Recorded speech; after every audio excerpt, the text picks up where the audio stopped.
Everyone. Less than 1 week ago, there were approximately 15,000 migrants in Del Rio, Texas, the great majority of whom were Haitian nationals.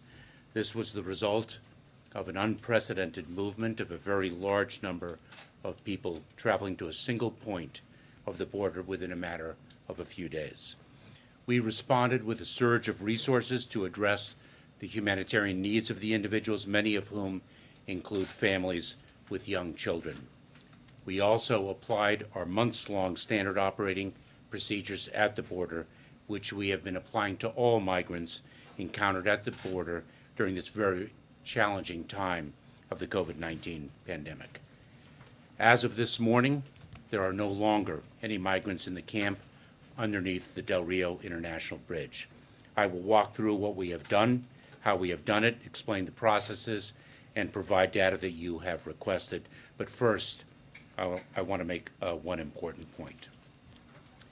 In the midst of meeting these challenges, we, our entire nation, saw horrifying images that do not reflect who we are, who we aspire to be, or the integrity and values of our truly heroic personnel in the Department of Homeland Security. The investigation into what occurred has not yet concluded. We know that those images painfully conjured up the worst elements of our nation's ongoing battle against systemic racism. We have been swift and thorough in our response. First, we immediately contacted the Office of Inspector General and launched an investigation into the events that were captured in the disturbing images of Horse Patrol units. We ceased the use of Horse Patrol units in the area. The agents involved in these incidents have been assigned to administrative duties and are not interacting with migrants while the investigation is ongoing. I directed the personnel from the CBP Office of Professional Responsibility to be on site in Del Rio full-time to ensure adherence to the policies, training, and values of our department. The highest levels of the CBP Office of Professional Responsibility are leading the investigation, which will conclude quickly. The results of the investigation I will make public. The actions that are taken are as a result of what we have seen in those images. The investigation will be compelled, the results will be compelled by the facts that are adduced and nothing less.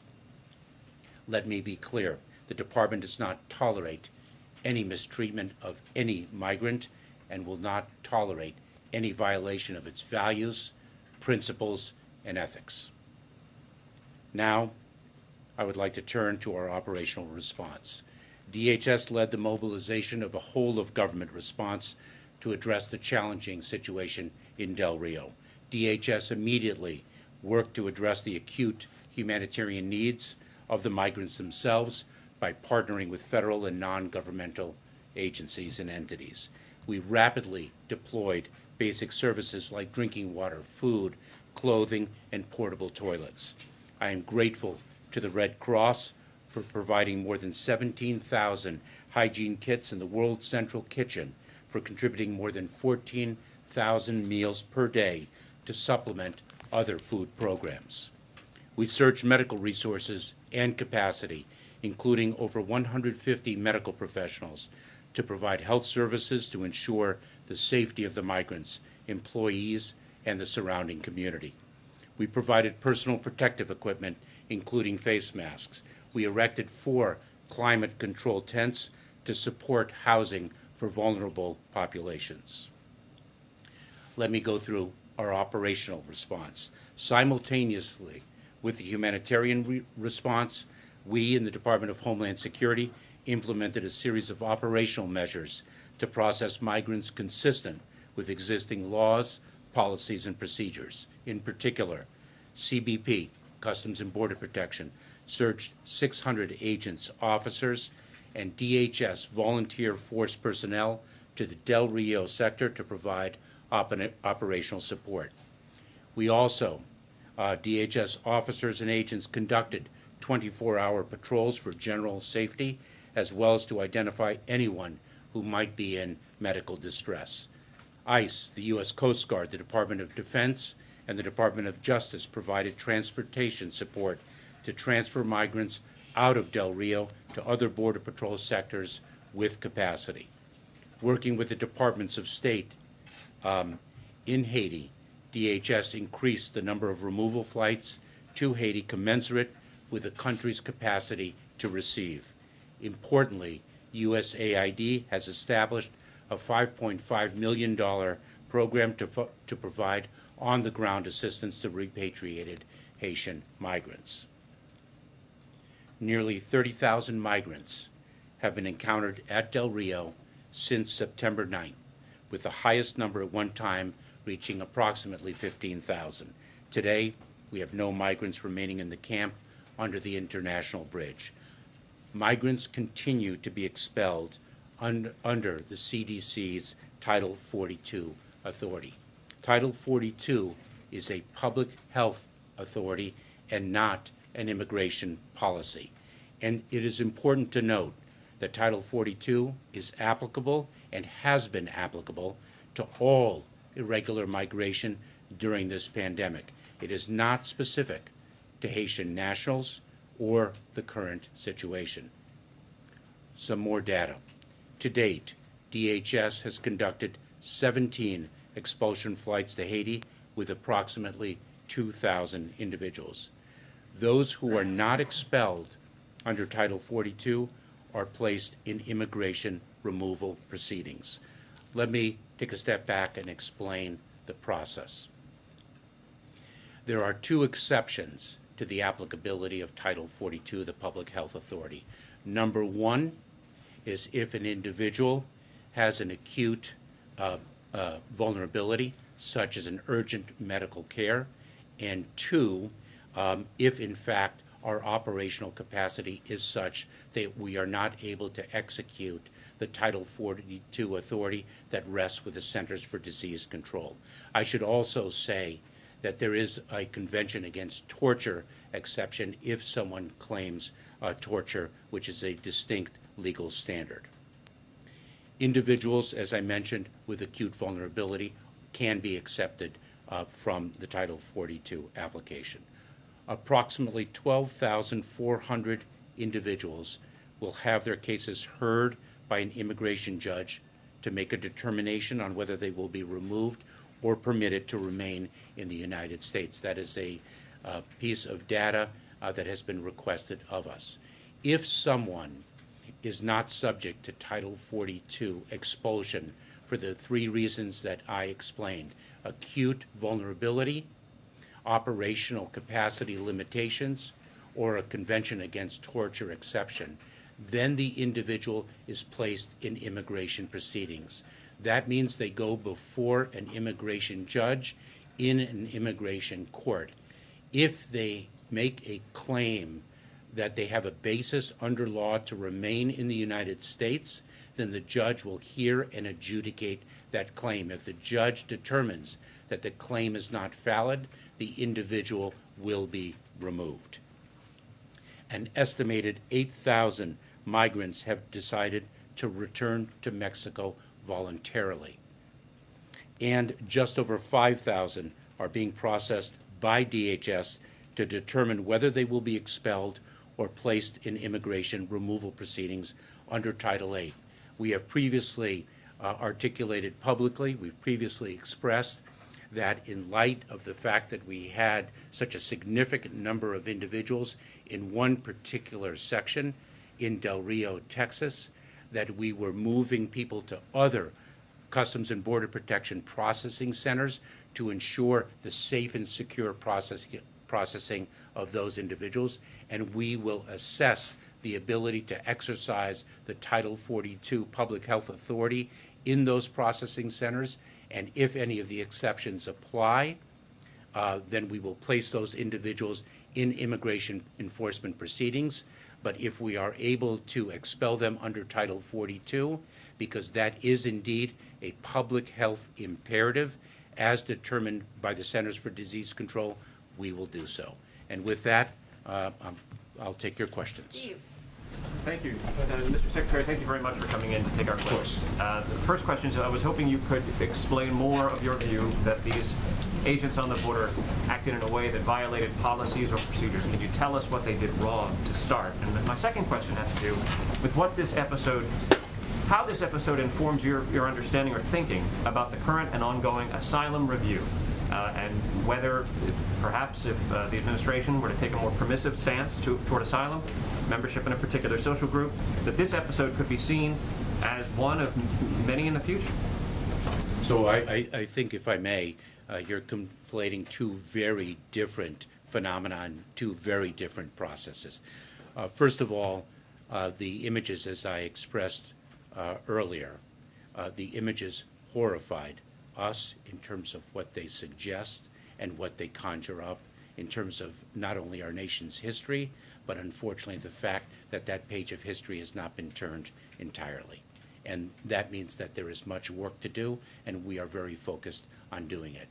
But I will not prejudge the facts. I do not in any way want to impair the integrity of the investigative process. We have investigators who are looking at it independently. They will draw their conclusions according to their standard operating procedures, and then the results of that investigation will be determined by the facts that are adduced. Now, with respect to the asylum process, that is an independent process, and I'm not sure I understood your question. If you're asking about the definition of a particular social group, and just for everyone's benefit, the asylum laws provide that the first step in an asylum process is a claim of credible fear. Economic need, flight from generalized violence does not qualify as credible fear, but rather credible fear is credible fear of persecution by reason of one's membership in a particular social group. What is the definition of a particular social group was significantly constrained.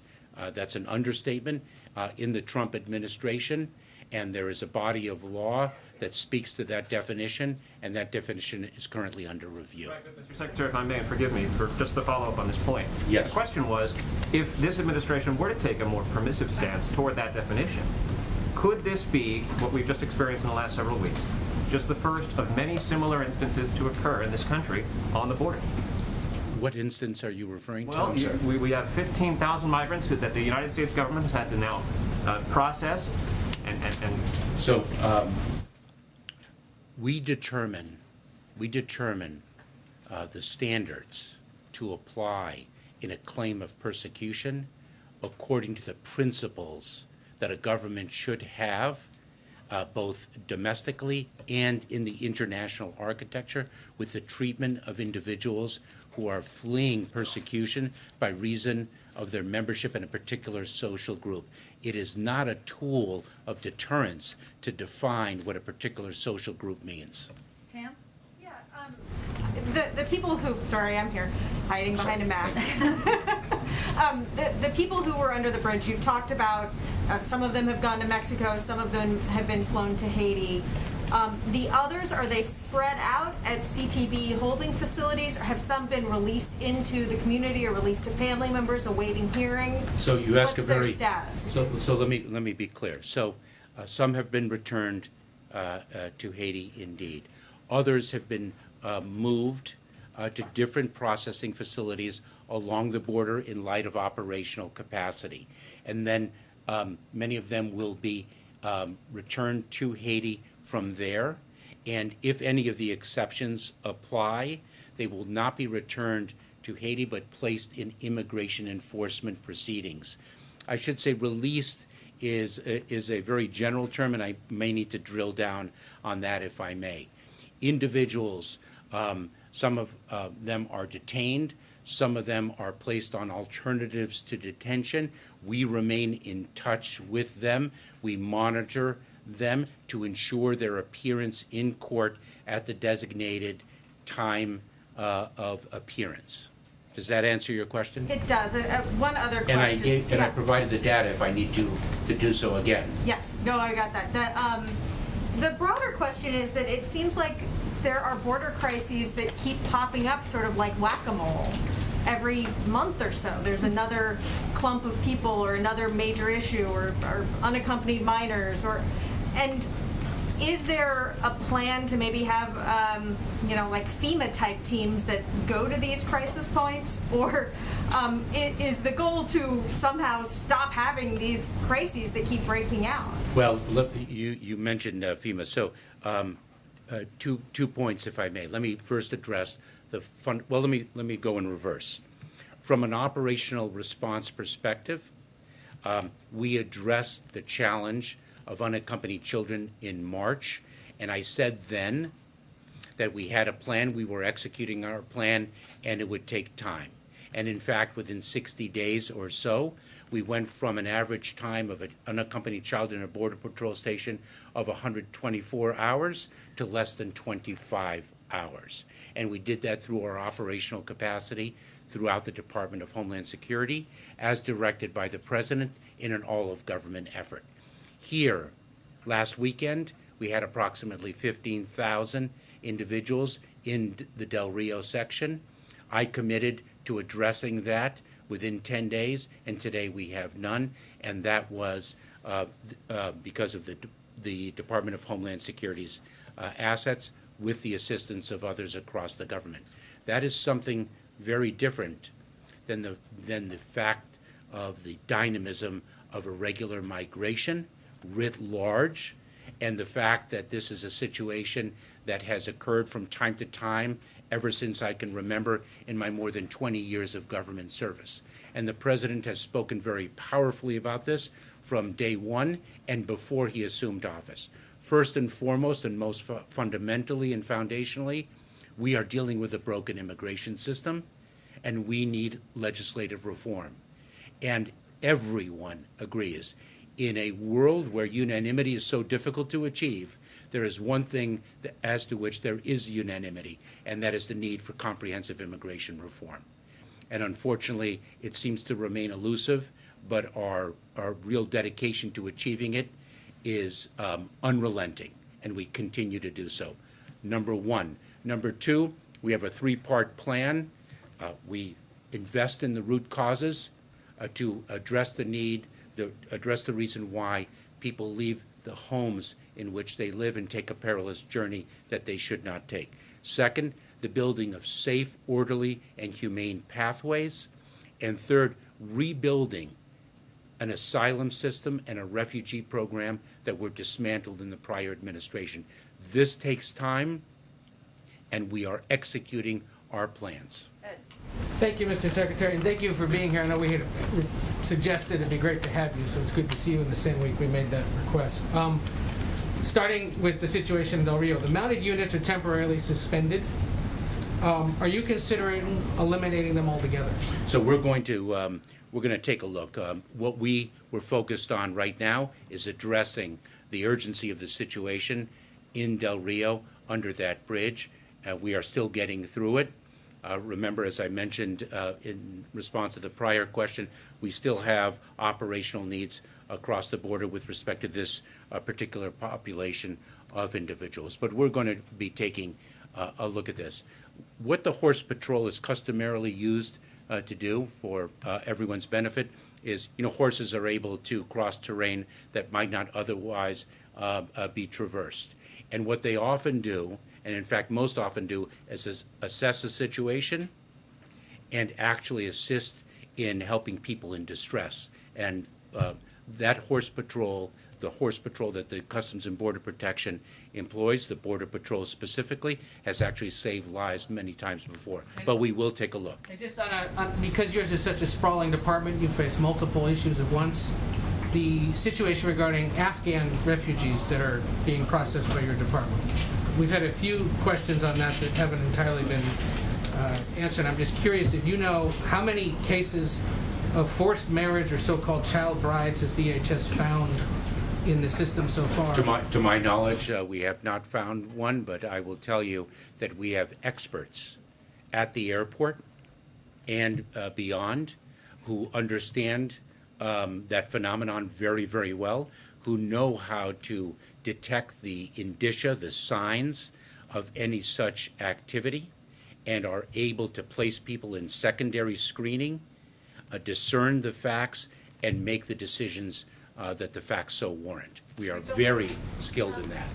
Thank you, Mr. Secretary. I know you said you'd be looking into this, but the president was really clear today. He said those Border Patrol agents on horseback seen in those images will pay. He said it's dangerous. He says it's wrong. And he said there will be consequences. So do you disagree with that? Oh, no. I know the president was echoing the sentiments of the American public in response to the images and what those images suggest.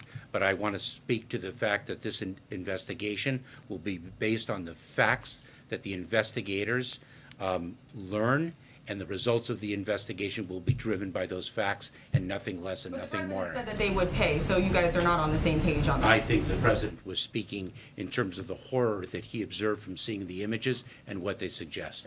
That investigation will have integrity, I can assure you of that. Mr. Secretary, I understand you guys have been saying since January 20th you inherited a broken system. There's a lot of work to be done here, but you had thousands of people living in squalid conditions, limited opportunities to go through asylum processes here. Advocates have been warning about situations like this for months now. How much responsibility does the administration take for these situations continuing to kind of pop up in various places? So if you're addressing the situation in Del Rio, I will tell you that it is unprecedented for us to see that number of people arrive in one discrete point along the border in such a compacted period of time. That is unprecedented. We have the chief of the Border Patrol, Raul Ortiz, is I think a 30-year veteran, and he has not seen that before. And what we do when we see something that is unprecedented is we respond, and in respond we did. Steve. Some Democrats have wanted you to be more lenient on the asylum claims because of the earthquake that Haiti went through. Have you considered that at all, sir? So let me speak to that. We studied the conditions in Haiti a number of months ago, as is our legal obligation to do so. And based on the country conditions that we observed and studied, what we did is we designated Haiti for temporary protected status for those Haitian nationals resident in the United States who were here prior to July 29th. And we were mindful of the assassination that occurred, and we were unsure of the results of that assassination in terms of the stability of the political order. Once a new leader took office and things seemed to settle down, we determined that the July 29th date was equitable to address the humanitarian relief of Haitian nationals already resident in the United States. We have continued to study the conditions in Haiti, and we have in fact determined, despite the tragic and devastating earthquake, that Haiti is in fact capable of receiving individuals, and we are working with Haiti and with humanitarian relief agencies to ensure that their return is as safe and humanely accomplished as possible. I was at U.S. Citizenship and Immigration Services on January 10th, 2010, the date of the last earthquake in Haiti, and that was distinct from the earthquake that devastated people more recently. That had far greater geographic repercussions than this one now. This one, as devastating and tragic as it is, was more geographically limited, and we made a determination based on the legal standards and the facts that in fact individuals could be returned to the country as a whole. Peter. Thank you very much. Just to go back, please, to the images of these mounted Border Patrol officers. You said on Saturday, or rather on the 20th, to ensure control of the horse, long reins are used. The person who took these photos of the Border Patrol agents says, I've never seen them whip anyone. So why is the president out there today talking about people being strapped? So let me correct the statements in your question, if I may. It was on Friday. No, if I may. It was on Friday when I was, actually it was on Monday, I believe, when I was in Del Rio on the ground, and I made the statements without having seen the images. I saw the images on the flight back, and I made the statement that I did with respect to what those images suggested. The horses have long reins, and the image in the photograph that we all saw and that horrified the nation raised serious questions about about what occurred, and as I stated quite clearly, it conjured up images of what has occurred in the past. Let me finish. There's also a question of how one uses the horse and how one interacts with individuals with the horse. And so I'm going to let the investigation run its course. I'm not going to interfere with that investigation. The facts will be determined by the investigators, and then the results will be driven by the facts that are determined. And just to follow up, please, before the facts are in, is it helpful to your investigation for the President of the United States to use inflammatory language like people being strapped? Let me just be very clear and repeat what I've said. I am not concerned with respect to the integrity of the investigation. We know how to conduct an investigation with integrity. I served as 12 years as a federal prosecutor. There were a great deal of comments in many of the cases that I handled in the public sphere, and I know how to maintain the integrity of an investigation, and this investigation will have integrity. Mr. Secretary, thank you. Are Title 42 expulsions sending Haitians back to danger in Haiti immoral? Yes or no? No, they are not. They are driven by a public health imperative. I understand the public health imperative, But but are they immoral? But let me explain, because let me be quite clear. We do not conduct ourselves in an immoral way. We do not conduct ourselves in an unethical way. In fact, we are restoring people by reason of the immorality of the past administration. We are reuniting families that were separated. Let me explain something, the reality of the situation, because we're dealing with a great number of individuals who are encountered at the border in a congregate setting and placed in customs and border protection, border patrol stations. And that can cause the significant spread of a pandemic. And it is in light of the operational realities that the Centers for Disease Control made a determination in its public health expertise that Title 42 authority must be exercised. It is a statutory authority. And they made the determination that the public health of the migrants themselves, our personnel, local communities, and the American public require it. And that is why we are exercising that authority to serve the public health. Over 600,000 Americans have died. More than 40 U.S. Customs and Border Protection personnel have died. Many migrants have gotten sick. We are doing this out of a public health need. It is not an immigration policy. It is not an immigration policy that we would embrace. Okay, Rachel, last one. Go ahead, Rachel. Secretary, thank you. Open, so we'll hear, let's have Rachel have a question. Congregation under the bridge, and congregating, they were just mentioning COVID. What is the situation there? I know that the crowd has been dispersed. Do we know who has tested positive, if people got sick, any kind of symptoms among this group of 15,000 you said? Yes. So we did not test that population of individuals. We do not know. I do not know. I should say, if I may be perfectly accurate, I do not know whether anyone was sick with COVID. We certainly had some individuals get sick, not specifically with COVID to my knowledge, and we addressed their illnesses. In fact, we set up medical tents that had a certain standard of ability to address medical needs. It's hot in Del Rio, Texas. We had cases of dehydration. We had other situations, and that is precisely why we surged approximately 150 medical professionals to address the medical needs of that population. That is why we set up medical facilities with the appropriate equipment to address their medical needs. And I must say, what I saw of the Border Patrol and other personnel was quite frankly heroic. This is not their customary obligations, and yet they took great pride in addressing the needs of the people.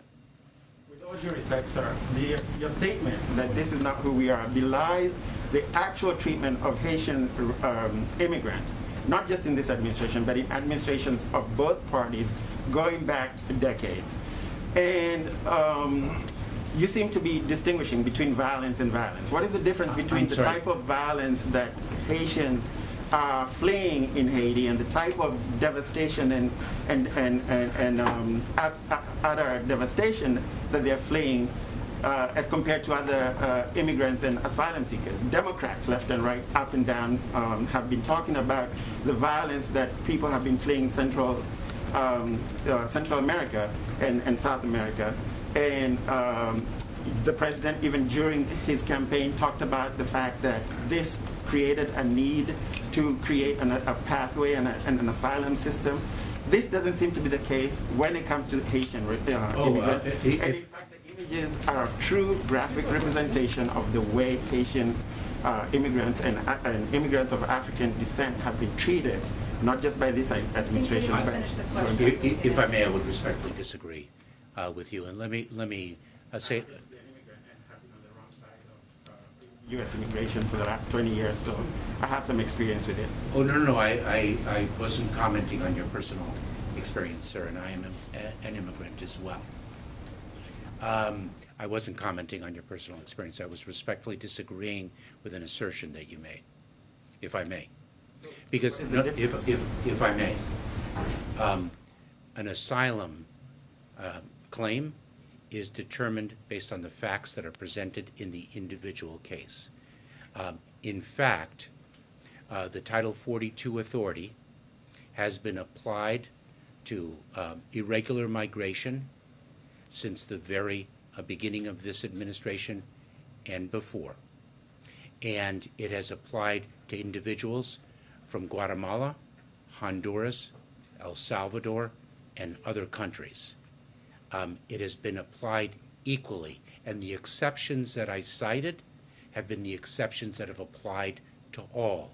There are 3 exceptions: the Convention Against Torture, acute vulnerabilities such as extreme medical needs, and operational capacity. Those are the 3 exceptions.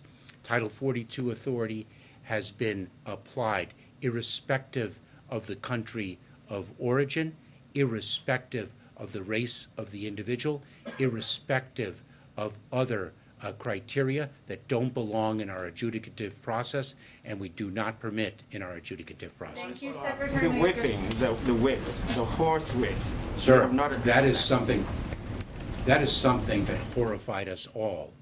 And you know, this morning I was on radio, and the interviewer said that it troubled very profoundly the Black and the African American community. And I said one thing, and this should be clear. Those are not the only communities that it horrified. Those are not the only communities that it concerned. Of course, that concern might be most acute given the history in this country and in other parts of the world. But all of America is horrified to see what those images suggest. Thank you so much, Secretary Mayorkas. Appreciate your time. He'll come back, I promise. I know there's lots of questions, but we have to let him go back to his job. Thank you, Secretary. Thank you all. Thank you.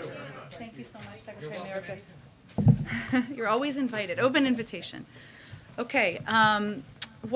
2 items for all of you at the top. In addition, today the Treasury Department released data on the Emergency Rental Assistance Program, which shows that through the month of August, state and local ERA programs, emergency rental assistance programs, have distributed more than 1.4 million payments to households, totaling more than $7.7 billion to support the housing stability of vulnerable renters and landlords. So 420,000 households were served in August, an increase of about 24% since July. Over $2.3 billion in rental assistance was distributed in August, which represents roughly 3 times the amount spent in May. We expect distribution progress to continue, but even if this pace simply maintains, it would mean 3 million payments to renters in need and $16.7 billion in emergency rental assistance spending, which would have a very meaningful positive impact on 2021. And just quickly on the week ahead, Throughout, we'll obviously have more to convey to all of you over the weekend, just to set expectations. But throughout next week, the President will continue to engage with members of Congress and congressional leadership on his Build Back Better agenda and the bipartisan infrastructure deal. They will also discuss passing the continuing resolution, providing disaster relief, and avoiding default. And on Wednesday, and we're obviously leaving some space to do exactly that, and on Wednesday, the President will travel to Chicago, Illinois, to highlight the importance of COVID-19 vaccine requirements for businesses. And again, we'll have more as the weekend proceeds. Josh, why don't you go ahead? Thanks, Jen. 2 questions. First, the Quads meeting here at the White House. The president said he doesn't want a new Cold War with China. And yet we've also seen cyber attacks. Businesses are reporting supply chain issues with their suppliers in China. What confidence does the administration and its allies have that China also does not want a new Cold War? Well, what we can speak to is what our intention is. And you heard the President convey clearly in his speech at the UN General Assembly earlier this week that our relationships with China, our approach to China, is one of competition and not one of conflict. I will say, as it relates to the Quad, which is, I think, ongoing unless it wrapped, and we'll have a robust readout for you with all the deliverables. But the focus of that is it's not a security meeting or security apparatus. This is the focus of this group is on COVID, climate, emerging technology, and infrastructure, all areas where it's incredibly important to coordinate with key partners who are in the global community, including in that region. Understood. I guess I asked because the Australian PM said free democracy without saying China. But I guess the second area is Afghanistan, where we had this drone strike, and we now know that this was an aid worker. How did this happen? What does this tell us about our intelligence in Afghanistan? And what are the procedures for accountability going forward? Well, I know last Friday, the Defense Department did an extensive briefing on this and put out an extensive statement where they conveyed clearly that this was a horrible mistake, that this was a tragedy, as is the loss of civilian life in any occasion, and certainly in this case.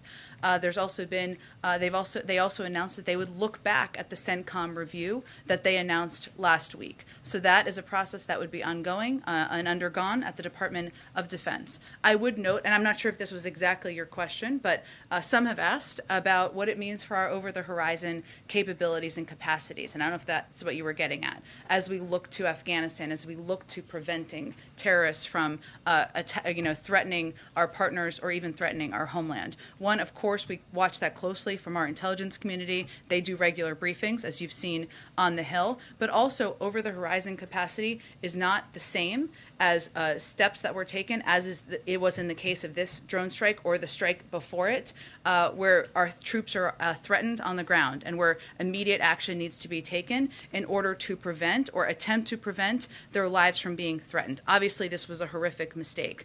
Over the horizon capacity, you have more time to consider, to look at targets, to consider intelligence, and that's the difference in how we would approach it moving forward. But there would be a look at the CENTCOM review, and that's something that would come out of the Department of Defense. I just want to jump around because I promised I would. Okay, let's go to Al Jazeera first. Yes, thank you. Hey, I've been trying to ask this question for months. I appreciate you taking it. It's a freedom of the press question. Members of the administration, you recently this week, have talked about the importance of journalism to democracy. The president also made a point of saying his presidency was different from his predecessor. So why is President Biden keeping the Trump-era charges against Julian Assange? Why is he allowing the prosecution from publishing the truth about human rights abuses in Iraq, Afghanistan, Guantanamo? And does the president believe the ongoing detention of Assange is reasonable, even moral, given the transparency delivered and the greater good served?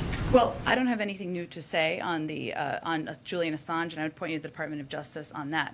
I would say, though, that we do think of ourselves, and we are approaching this from an entirely different approach of the last few years as it relates to freedom of the press. And I think the Department of Justice's actions as it relates to the prosecution of journalists or how we're going to look at or go after records, something that the Attorney General made an announcement about, the President has spoken to, is very clear evidence of exactly that. See this as a freedom of press issue with respect to Assange? Again, Or I have is nothing. I have nothing new to speak to on Julian This Assange. is something that I emailed you about months ago, so there's been time to I understand. discuss this. I understand. I Is still this don't. something- I don't have a new comment from here. You Go guys ahead. don't want to touch this. I have one more. I've Sure, been go waiting ahead. months. Go Okay, ahead. Thank you. You know, we've talked about the images that the Al Jazeera footage exposed with respect to the horses along the border, the pain that conjures up for African Americans in this country. The president has condemned this, but you know, the president has also promised African Americans in this country that he had their back. Al Sharpton has said this week, "We're being stabbed in the back, Mr. President. We need you to stop the stabbing from Haiti to Harlem." He's talking about the failure of the police reform bill. What does the president need to do to address this? What does he need to do more for the community? You said this week there's been the engagement with leaders, but does the president need to do more than that, and what should he be doing? Well, first I would say, since you referenced police reform, the president is absolutely frustrated that we haven't been able to move forward with police reform. He supported the efforts by negotiators on the Democratic side, on the Republican side, to try to find common ground. He also was frustrated that they they weren't able to move forward, despite the fact that there was agreement from even police organizations and others about what the path forward looked like. So he's incredibly frustrated. It requires Congress moving forward in order to have that kind of lasting impact. But the president has also been clear he's going to engage with advocates, engage with members, and also consider options like executive actions, which is something that we did not act on because we wanted to leave space for these negotiations to continue. African American voters feel recognized, that they are being seen, that they're being heard. I mean, bring it down to the layman level. You asked me specifically about police reform, so that's why I addressed that specific question. I would say that the president has been an advocate for civil rights changes, for reforms that are needed, for equity across our system for many, many decades, and that is a central tenet of his presidency. And that is evidence in a range of executive orders that he signed early on in his presidency, his advocacy for voting rights, for police reform, and certainly the comments and remarks you heard him give this morning. Go ahead. Thanks. The former president last night, in response to the subpoenas that were announced by the January 6th committee, said that he was going to assert executive privilege. He's not in the executive branch anymore, so I don't think he can do that. Has he reached out, or has his people reached out to the Biden administration to say, hey, we don't want communications between former President Trump and Mark Meadows, for example, to be released? And how would this White House deal with that kind of request? Well, I'm not aware of any outreach. We don't get regular outreach from the former president or his team. I think it's safe to assume. I would say that we take this matter incredibly seriously. The president has already concluded that it would not be appropriate to assert executive privilege. And so we will respond promptly to these questions as they arise, and certainly as they come up from Congress. And certainly we have been working closely with congressional committees and others as they work to get to the bottom of what happened on January 6th, an incredibly dark day in our democracy. Okay, let's go to Yahoo. Jen, throughout much of the spring and early summer, our vaccination goal was 70% for adults. What is it now? It's much higher than that. I'm happy to get the up-to-date to today data from the COVID team. I know it's over 75%. It's something that we see continue to climb. It's something that we've seen climb over the past several weeks as mandates have been put in place by companies, as there has been, unfortunately, a rising fear of Delta, as people have seen horrific images on television. So we have seen encouraging climbs in vaccinations and vaccination rates in communities across the country. What goal are we trying to hit? When will we know that we've succeeded in our vaccination? We're going to effort? try to get as many people in the country vaccinated as humanly possible. We're not going to put an end limit on that. It's a continuing work, a continuing top priority of this administration. Shelby, go ahead. Thanks. So we know that the Vice President has been tasked with addressing the root causes of migration. A Democratic congressman from Texas told CNN yesterday that the Vice President's trip to Mexico and Central America had no impact. So first, I'm wondering if the administration can just detail some tangible examples of the actions in addressing the root causes of migration that have had a tangible, an actual impact. And then secondly, what specific causes root causes is the Vice President currently addressing to help curb Haitian migration from places like Chile and Brazil? Well, I think as the Vice President and the President have both conveyed, this is going to be a long-term effort. And what the focus is on is addressing root causes like corruption, like economic circumstances that are impacting people and prompting them to want to come to the United States. So that requires working with governments, both to put in place new migration proceedings and processes or limitations sometimes at borders. We've seen some impacts of those over the course of the last several months.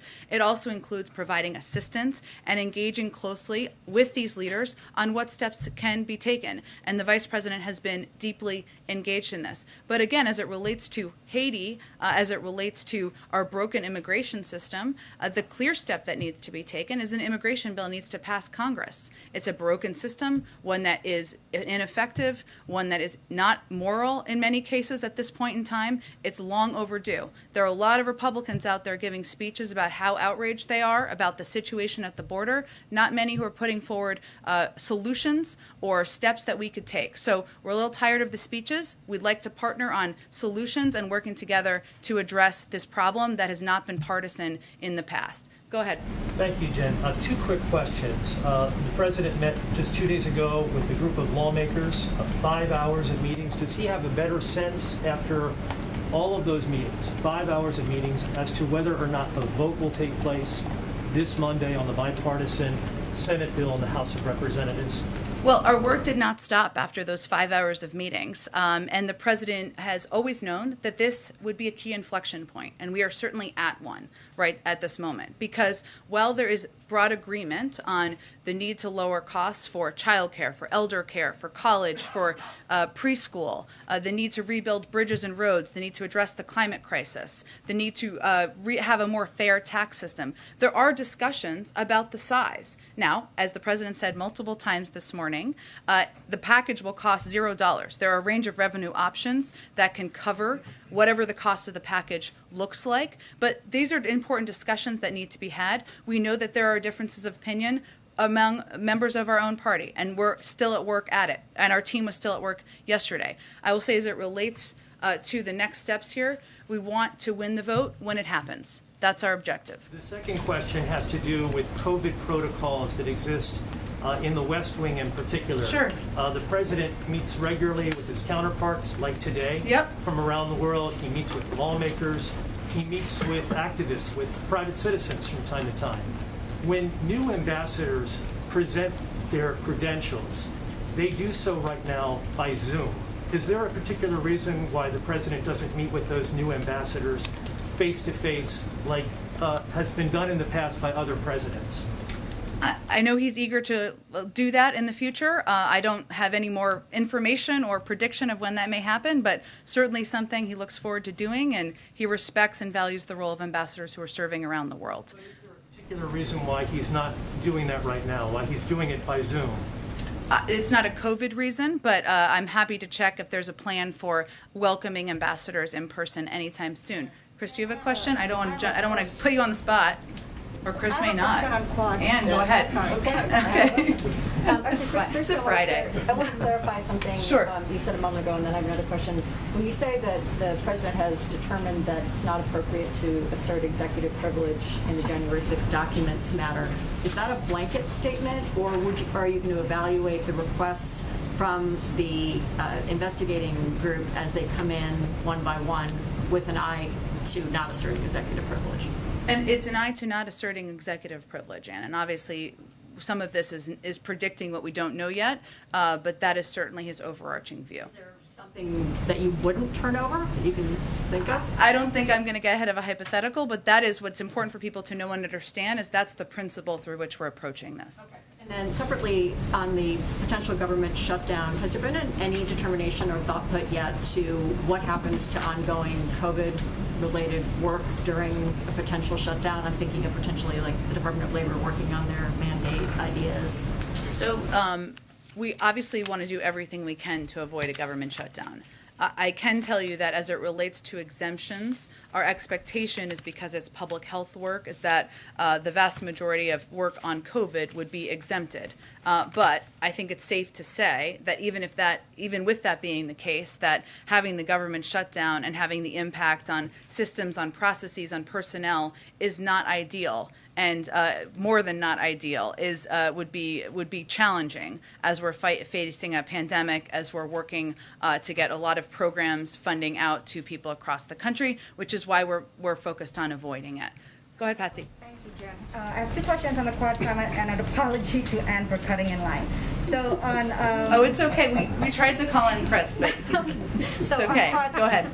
President Biden said that the Quad is on track to produce 1 billion doses of vaccine by the end of 2022. I believe that's produced and not delivered.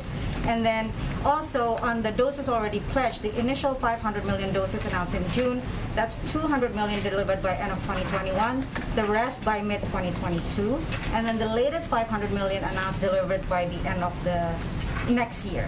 So first, can you confirm if I have that timeline right?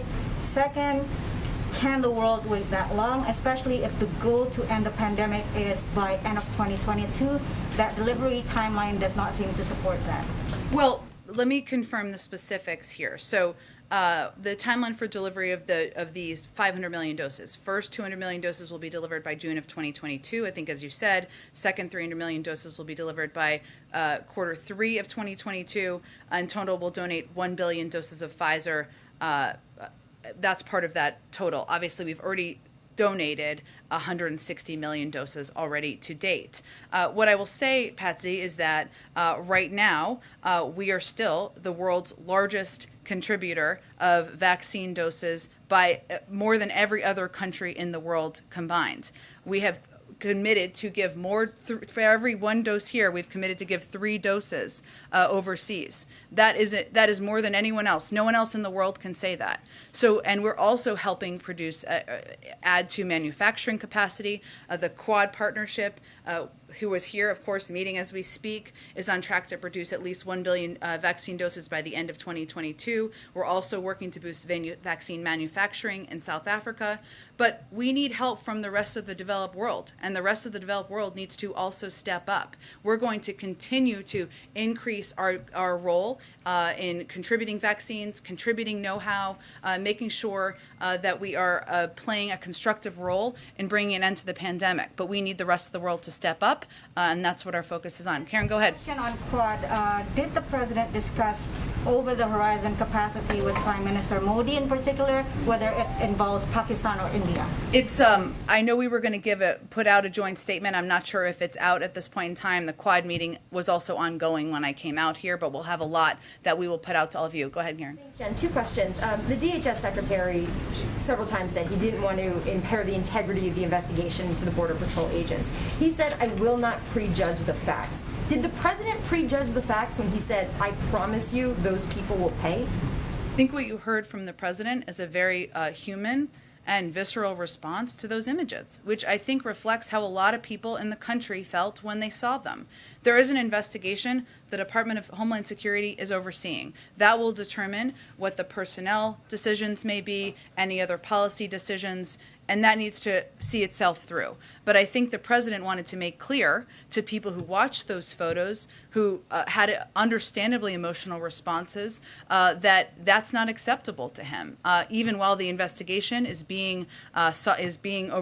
happening and moving forward, that will determine what the consequences will look like. On the reconciliation package, Senator Manchin told reporters on Wednesday night that the president, quote, basically just said, find a number you're comfortable with based on the needs you still have and how we deliver it to the American people. The president today said, forget the number, and that lawmakers shouldn't be focusing on that top line number. So what changed from Wednesday's meeting when he said, give me a number, to today to forget the number? I know this sounds hard to believe, but they're not actually contradictory. What the president was trying to convey today repeatedly is that there's a lot of focus on the top line number, but ultimately there are a range of proposals on how to pay for it by making the tax system more fair. So actually the cost is zero.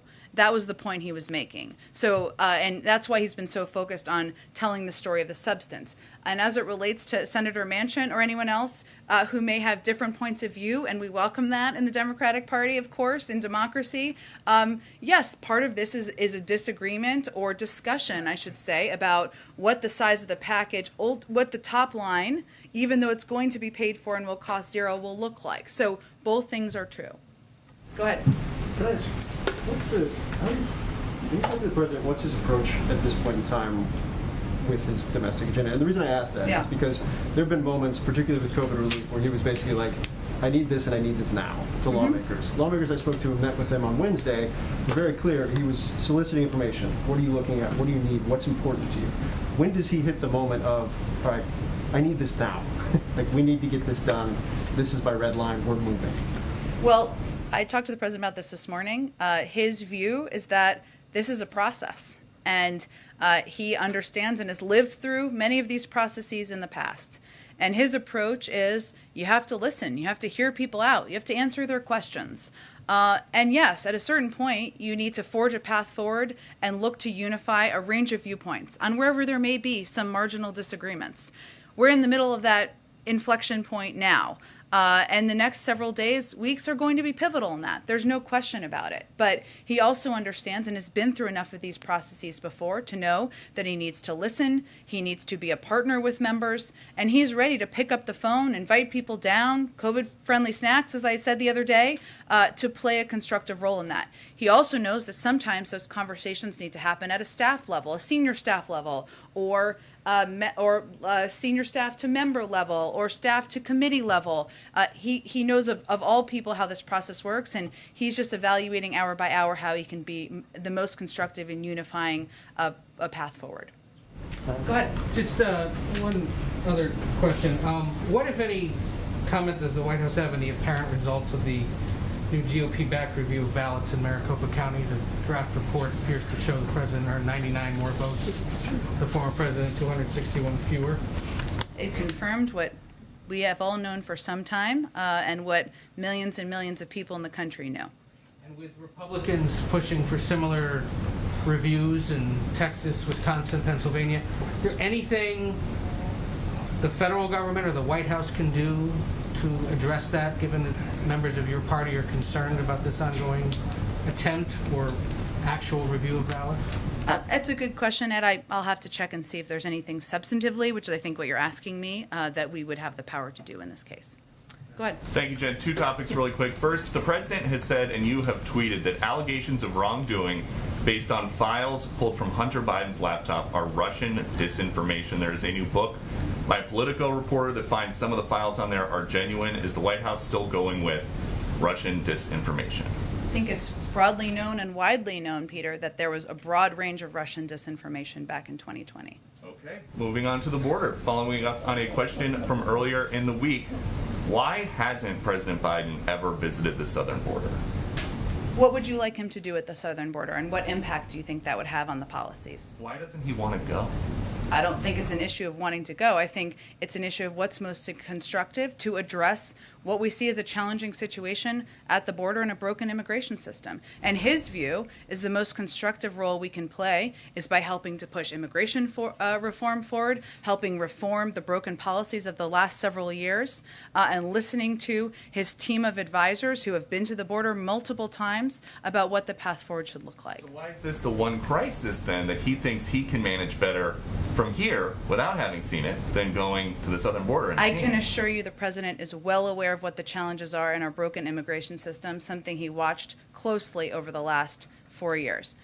Okay, go ahead, Steve. Just to put a fine point on your answer to Karen's question, Sure. I'm sure that the union officials and lawyers who will be representing these agents are want to know.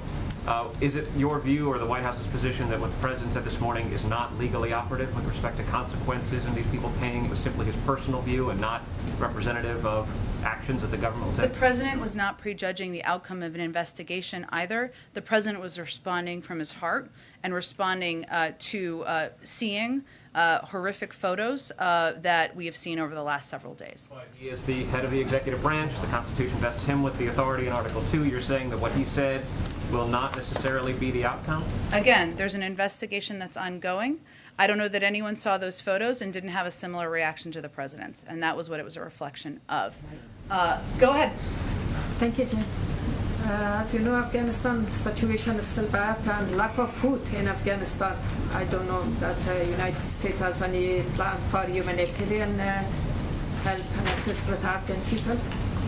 We actually do. So I would say the Department of Treasury actually today announced 2 general licenses to allow humanitarian aid to continue to flow in Afghanistan despite U.S. sanctions. And our priority is, of course, ensuring that 100% of humanitarian assistance goes directly to independent organizations like UN agencies and NGOs who can provide vulnerable Afghans with critically needed food, emergency health needs, including COVID-19, and other urgently needed humanitarian relief. So all funds are directly closely vetted through local and international partners. This is one of the reasons we've been focused on getting the airport up and running, and these NGOs and UN agencies are experienced in working in challenging environments to get the food and assistance to exactly the right people. Go ahead. Okay, last one.